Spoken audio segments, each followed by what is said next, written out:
Tuongee tu. Sasa ndio tulikwambia freestyle tunaweza kuongea mpaka kesho. Tutaikatakata. Mimi ndio maana sipendangi script. I read this video is very informative. Yeah. Now from a mental health perspective, how can we take care of ourselves, our own mental health as people living and working in the diaspora?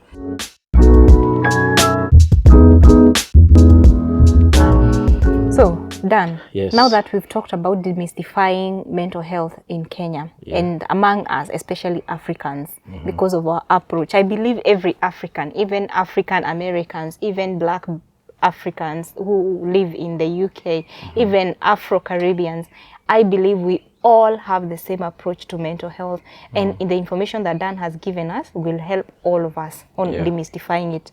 Now, if someone wants to be a mental health nurse, what are the qualities of a mental health nurse they should be after? Well, the qualities of a mental health nurse, I tend to believe, one, you need to be a person who's quite compassionate. You need to be a good listener.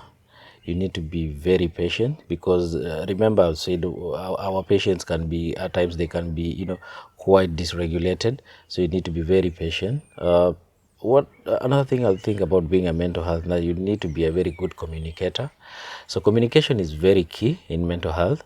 Remember, these are patients that you tend to spend most of the time with. Just like I've said, the unique thing about mental health, a patient will not be admitted today and get discharged tomorrow. No. Then for you to be able even to understand, for you to be able to even to come up with the diagnosis, you need to have that personal relationship with the patient. So looking at other careers or looking at other specialty in nursing, I'll say it comes second to none. So I think mental health is one of the careers, and I will encourage people to really think about. I mean, it's quite rewarding being a mental health nurse. So, and the career prospect, you look at mental health nurse. If you're a mental health nurse, you can decide to go into forensic. You can decide you want to, just to deal with all person. There is all if you have passion for all persons. And mental health is, you look at it this way, it's one career that it's with you in your life journey. It starts at childbirth. Remember, we're talking about women who are having postpartum depression, psychosis. So at childbirth, mental health is still there with you. Look at children who are born with condition like autism, still that is mental health. That's what I'm trying to say, like mental health, it's there with you throughout your life journey. You look after, being a child, you go to adult mental health, you are looking at diseases affecting, we are talking about psychosis, schizophrenia, then you look at all persons' mental health still. So like I've said, mental health is a journey that it's with you throughout your lifetime. So it's one of those rewarding careers that you as a person who is watching, who probably looking into going into specialty, it's one of those that I'd say it's quite lucrative. Again, I've tried to do market survey about even the pay and stuff. So I would say mental health is on top there. So it's one of those rewarding careers. But again, I've said you need to have those qualities. You need to be very patient. You need to be calm, because situation at times they will blow out of proportion. So you need to be very calm. Yeah, so those are some of the qualities I'll think of for being a mental health nurse. Wow, if you possess these qualities, maybe Dan is appealing to you. Feel free to go into mental health nursing, because believe you me, we need many of you in the field. Dan, there's something that we talked about before you arrived. Okay. We discussed a case where a lady actually committed suicide because of the pressures that she was facing at home. Okay. Dan, now from a mental health perspective, how can we take care of ourselves, our own mental health as people living and working in the diaspora, and especially nurses? How can we take care of ourselves? How do we ensure that the pressures back home or even in this country do not push us so much that we actually just implode from within? Working away from home, or let's call it a new environment. Working in a new environment, it subjects you to lots of pressures. So pressures can be at your workplace. So probably you're trying to fit in to the new culture, the work culture. You're trying to fit in a team. And of course, there are team dynamics. So there can be lots of pressures when you are moving to a new environment.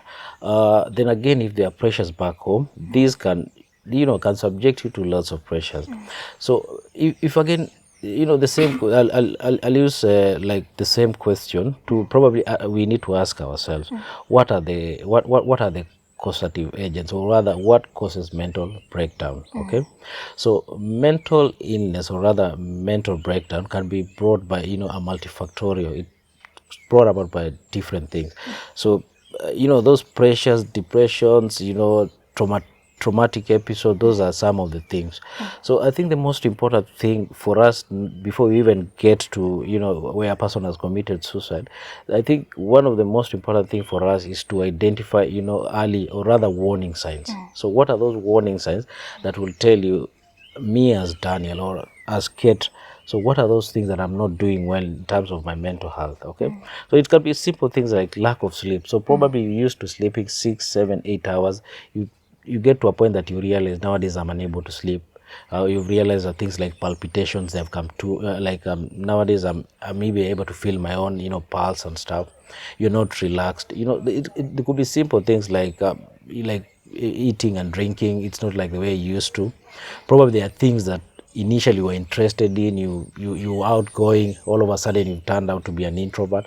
So the first thing is for us to identify the early warning signs. Okay, so once we realize something is not happening the way it used to be, or rather the warning sign, then the next thing is for us to take action. Okay, taking action could be just like simple thing like talking to someone. Okay, so you realize in diaspora, or if you're in place where you know not used to the environment, so probably there will be no people to talk to.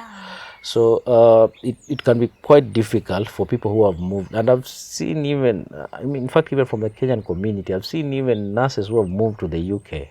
And because of pressures of settling in, most of them, I've had a case where some of them have ended in our facilities with, you know, mental breakdown. This is somebody who has never had history of mental illness back home, but because there were lots of pressures, probably the expectations were too much, then you end up, you realize this is not, because, I mean, let's be honest with each other. When you come into the UK or wherever diaspora that is, you're not going to get the instant riches. So probably we're giving ourselves too much, you know, targets, goals that are not realistic. All right. So these are the things that will probably subject us to post-traumatic. You know, you have a lot that you want to achieve, then you feel at the end of the day that you've achieved none. So this one subjects you to, you feel like you know, you become low in mood and stuff. So once you realize the early warning signs are there, I'll advise that people should seek help. People should talk. Talk therapy works. It really works. Okay?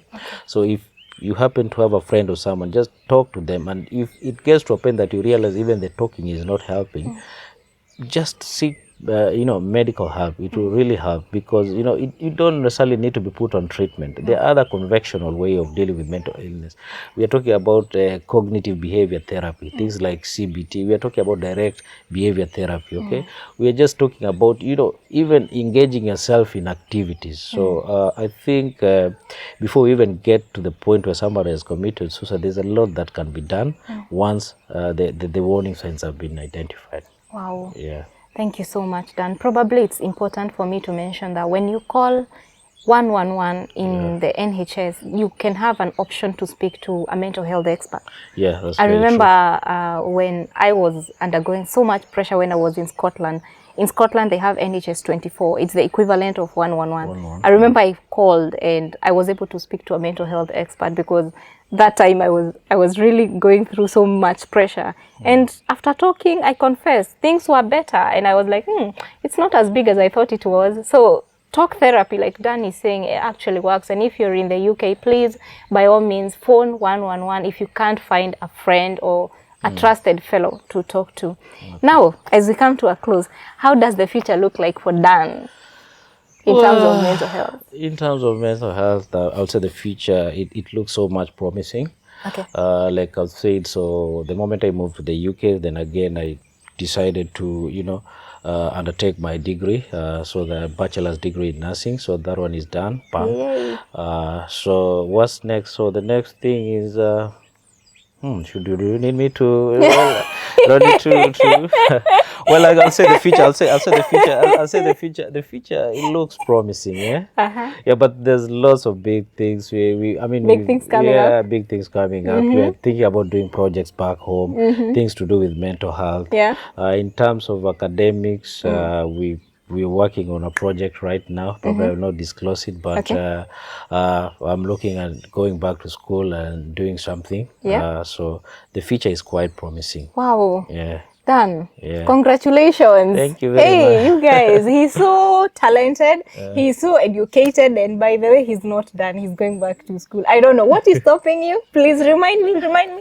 Whisper to me. What's stopping you from going back to school? I have absolutely no idea. Look, from Team Phoenix, on their behalf and my behalf, thank you so much for coming on set. Thank you. Thank you so much for sharing nuggets of wisdom on what mental health looks like from Kenya and here. I believe this information will be invaluable for so many nurses, even so many tutors back home actually do not have the kind of knowledge that you have when it comes to mental health. So, asante sana, you have done this out of the kindness of your heart. I have not paid you. I confess I've not paid this gentleman. Nothing, zero. I thought you were writing me a check after this. My gosh. I will send a pay bill number. You guys, who help me to pay this man. Anyhow, thank you so much and God bless you. Thank you for your time. Time is money in this country. And you sparing all this time for us. Oh my gosh.